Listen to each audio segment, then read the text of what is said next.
அன்பான நேயர்களே, இனிய வணக்கங்கள். இன்னைக்கு ஒரு எண்ணத்தை பற்றி நம்ம பேச போகிறோம். எண்ணம்னா என்ன?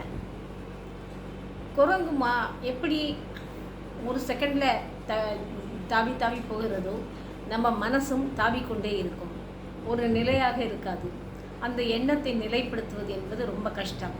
அது எப்படிலாம் போகுதுங்கிறத கவிஞர் கண்ணதாசன் தமிழா தமிழா என்று ஒரு கவிதையில் மிக அழகாக தன் பதிவை கொடுத்துள்ளார். எப்படின்னு பாருங்க. உள்ளத்து கூடுவிட்டே ஊரெல்லாம் தாவி வரும், உள்ளத்து கூடுவிட்டே ஊரெல்லாம் தாவி வரும், எண்ணங்கள் சற்றே எனை தவிக்க விட்டு விட்டு போயினவாம் போயினவாம் பூமியெல்லாம் சுற்றினவாம், வானை தழுவினவாம் மாக்கடலில் நீந்தினவாம். எங்கெல்லாம் போகுது பாருங்க எண்ணம். ஒரு இடத்துல நம்ம உட்காந்துருக்கோம், நம்ம சரீரம் நகரலை, ஆனாக்க நம்மளுடைய எண்ணம் எத்தனை இடங்களுக்கு போய் சுற்றிட்டு வருது.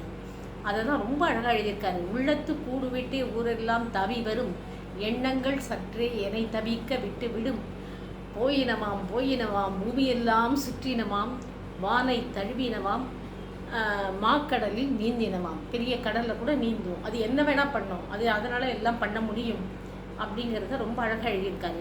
மண்ணை துளைத்தனவாம் மாமரங்கள் தாவினவாம், பூவை அணைத்தனவாம் பொருளெடுத்து உண்டனவாம். பூவைனா பொண்ணுன்னு கூட எடுத்துக்கலாம். அப்பாடா, இந்த அநியாயக்காரனிடம் பட்டதெல்லாம் போதுமென பயந்து ஓடினவாம். இந்த எண்ணங்களுக்கு ஒரு வரையறையே கிடையாது. அது எங்கேருந்து எப்படி எப்போ ஆரம்பிக்குது ஒன்றும் தெரியாது. ஆனால் 24 மணி நேரமும் நமது எண்ணங்கள் ஓடிக்கொண்டே இருக்கிறது. சிந்தனை சிந்தனையில் ஒரு ட்ராவல் பண்ணிகிட்டே இருப்போம் நம்ம. அது சரியா தப்பா அதெல்லாம் நமக்கு அந்த யோஜனைக்கெல்லாம் இடமே இல்லை. ஏன்னா நம்மளோட மனசு செய்கிறதே அதே தான். இப்போ சில பேர் மெடிடேஷன் பண்ணுங்கள் அப்படின்னு சொன்னாக்க அவங்க சொல்லுவாங்க, நான் மெடிடேஷன் பண்ணுறேன் மேடம், ஆனாக்க வீட்டு ஞாபகம் வருது, மற்ற பிரச்சனைகள் என்னோட மோதுகிறதுனால கருத்தில் அந்த கான்சன்ட்ரேஷன் வரதில்லை அப்படின்னு சொல்லுவாங்க. இப்போது அந்த எண்ணங்கள் எப்படிலாம் ஓடுது, அப்போ அந்த எண்ணத்துக்கு எவ்வளோ வலிமை இருக்குது. அந்த எண்ணத்தை இழுத்து பறித்து கட்டி போட்டால் தாங்க நம்ம மனசு சுத்தப்படும். அப்படி சுத்தப்பட்டதுனாக்க நம்ம வாழ்க்கையில் எதை நினைச்சாலும் செய்ய முடியும். ஏன்னு கேட்டாக்க எண்ணத்துக்கு ஒரு அளவு கிடையாது. இப்போது எது நடக்காததோ அதையெல்லாம் எண்ணம் சிந்திக்க ஆரம்பிக்கும். ஒன்றுமே கற்பனை உலகத்திலே வாழ ஆரம்பிக்கும். அந்த கற்பனைங்கிறது கற்பனை வாழ்க்கைங்கிறது ரியாலிட்டிக்கு ஒத்து வராது. எனக்கு தெரிஞ்சு ஒரு கிளைண்ட்டு, ஒரு ஒரு பையன் 24 ஹவர்ஸும் ஒரு ரூமில் படுத்து புஸ்தகம் படிச்சுட்டே இருப்பான். அதுலேருந்து வெளியிலேயே வரமாட்டான். சாப்பாடு தூக்கம் எல்லாம் அங்கேயே அந்த ரூம்லேயே, வெளியிலே வரதில்லை, யாரோடையும் பேசுறது இல்லை. அந்த மாதிரி ஒரு வித்தியாசமான ஒரு கேரக்டர் நான் சந்திக்கும்போது அந்த பையன்கிட்ட நான் கேட்டேன், உனக்கு இதில் இன்பம் என்ன கிடைக்குது? இந்த புக்ஸு படித்ததுனால உனக்கு ஏதாவது சந்தோஷம் இருக்கா? நீ யாரோடையாவது ஷேர் பண்ணிக்க விரும்புறியா? அப்படி இருந்தாக்க என்னோட பேசு அப்படின்னு சொல்லி கேட்டேன். அதுக்கு அந்த பையன் என்ன சொன்னான் தெரியுமா? என்னுடைய எண்ணமே எனக்கு துணையாக இருக்கும்பொழுது நான் யாரோடு என்ன பேச வேண்டும் அப்படின்னு கேட்டான். எனக்கும் ஒரு நிமிஷம் ஷாக் ஆகிடுது. எண்ணம் துணையாக இருந்தால் நமக்கு யாரும் தேவையில்லை அப்படின்னு அந்த பையன் முடிவு பண்ணிட்டான். ஆனால் இந்த சோஷியல் லைஃப்பில் எண்ணத்தை வச்சு மனசுக்குள்ளே வச்சுட்டு ரூமில் பூட்டி உட்காந்துருந்தாக்க பிரயோஜனம் இல்லை. பொருளாதார வாழ்க்கை, உறவுகளின் நிலை அல்லது சோஷியல் ஸ்டேட்டஸ் எல்லாமே பார்க்கணும், படிக்கணும், ஷேர் பண்ணணும், வேலை பண்ணணும், இத்தனையோ இருக்குது ரெஸ்பான்சிபிலிட்டி.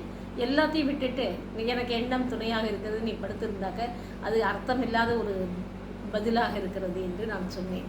அப்போது அவன் சொன்னான், எல்லோரும் அர்த்தமுள்ள வாழ்க்கையே வாழ்ந்து கொண்டிருப்பதாக நீங்கள் நினச்சிட்டு இருக்கீங்களா அப்படின்னு கேட்டான். நான் சொன்னேன், எனக்கு தெரியாது.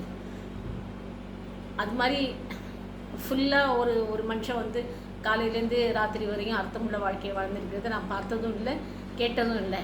ஆனாக்க நம்மளோட வாழ்க்கையில் எல்லாத்துக்குமே ஒரு ஈவெண்ட், ஒவ்வொரு டைமுக்கும் ஒவ்வொரு ப்ரோக்ராமே ஃபிக்ஸ் பண்ணிக்கணும். அதன்படி நம்ம நடந்துட்டாலே அதுவே போதும். இப்படி பர்ஃபெக்டாக 100% இருக்கணும்னு யாரையும் எதிர்பார்க்க முடியாது, இருக்கவும் முடியாது ப்ராக்டிக்கல் லைஃப்பில். அதனால் இந்த பையனுக்கு இப்போ இப்படி சொன்னால் புரியல அப்படிங்கும்போது நான் ஒரே ஒரு வார்த்தை சொன்னேன், நீ வந்து எத்தனை நாளைக்கு இந்த ரூமுக்குள்ளே அடைஞ்சு கிடப்ப, அதுக்கு எனக்கு பதில் சொல்லு. அப்போ அவன் சொன்னான், என்னுடைய எண்ணம் எப்பொழுது நிற்கிறதோ அது வரையும் நான் இருப்பேன் அப்படின்னு. அப்போது நீ ஒரு வேலையும் செய்ய மாட்ட, யாருக்காகவும் உபயோகமாக இருக்க மாட்ட, நீ படிக்கிறேன்னு சொல்லி என்ன படிக்கிறியோ அதுவும் தெரியாது. அப்போ நீ ரூமில் கொடுக்குற சாப்பாடை சாப்பிட்டுட்டு ஏசி போட்டுட்டு என்ஜாய் பண்ணிகிட்ருக்க, அதுதானே அப்படின்னு கேட்டேன். அது நீங்கள் எப்படி வேணால் எடுத்துக்கங்க மேடம், அதனால் என்னால் இதுதான் பண்ண முடியும். எனக்கு வயது 43 ஆகிறது. எனக்கு இல்லற வாழ்க்கையில் ஈடுபாடு கிடையாது. யாரோட பேச்சையும் கேட்டு என்னால் நடக்க முடியாது. நான் என்னுடைய இஷ்டத்துக்குத்தான் இருப்பேன் அப்படின்னு அடித்து திருத்தி சொல்கிறாங்க. அப்போது ஒரு மனிதன் திருந்த வேண்டும் என்று சொன்னால் இது தப்புன்னு நம்ம உணர்த்தியும் அவன் திருந்த முடியாது அப்படின்னு சொன்னாக்க கடவுள் தான் அவனை பார்த்து திருத்தி வைக்கணும். அடுத்தது, எந்த ஒரு கற்பனை உலகத்தில் வாழறவங்க சக்ஸஸ் ஆன மாதிரி இல்லை. ஏன்னு கேட்டால் கவிஞர்கள் வாழ்க்கை வேறு. கவிஞர்கள், கலைஞர்கள், இலக்கியவாதிகள், எழுதுகிறவங்க அதெல்லாம் வேறு. ஏன்னா அவங்க வந்து அந்த சப்ஜெக்டை டெம்பரரியாக அதை அந்த நேரத்தில் யோசனை பண்ணுறாங்க, எழுதுகிறாங்க, புக்ஸ் வருது, அதோட அடுத்த டாபிக் போயிடுறாங்க. ஆனால் இவங்க எப்படி இல்லையே, இந்த பையனோட கேரக்டர் இப்படி இருக்கு, வேலையே செய்யக்கூடாதுங்கிற எண்ணத்தோடு தானே வந்து பிறந்திருக்கான். அப்போது கடைசியில் ஒரு கேள்வி கேட்டேன், நீ வந்து நிறைய கடன் கொடுத்திருப்பாய் என்று நினைக்கிறேன் அப்பா அம்மாவுக்கு, அதனால் அவங்களோட வாழ்க்கை, அவங்களோட பொருளாதார இதில் நீ அனுபவித்து கொண்டிருக்கிறாய் என்று சொன்னேன். அதற்கு அவன் சொன்ன பதில், இந்த கேள்வியை என்கிட்ட கேட்குறத விட நீங்கள் என்னோடய பேரண்ட்ஸ் கிட்ட கேளுங்க, நான் ஏன் இப்படி இருக்கேன் அப்படின்னு. அப்போ தான் எனக்கு ஒரு தாட்டு வந்தது, இவனோட இந்த நிலைமைக்கு யார் காரணம்? எண்ணம் காரணமா, கற்பனை காரணமா, அல்லது பேரண்ட்ஸ் காரணமா? இந்த சிந்தனைக்கு ஒரு முடிவை நீங்களே தேடுங்கள். உங்களுக்கே விட்டுவிடுகிறேன் என்று கூறி விடைபெறுகிறேன். நன்றி, வணக்கம்.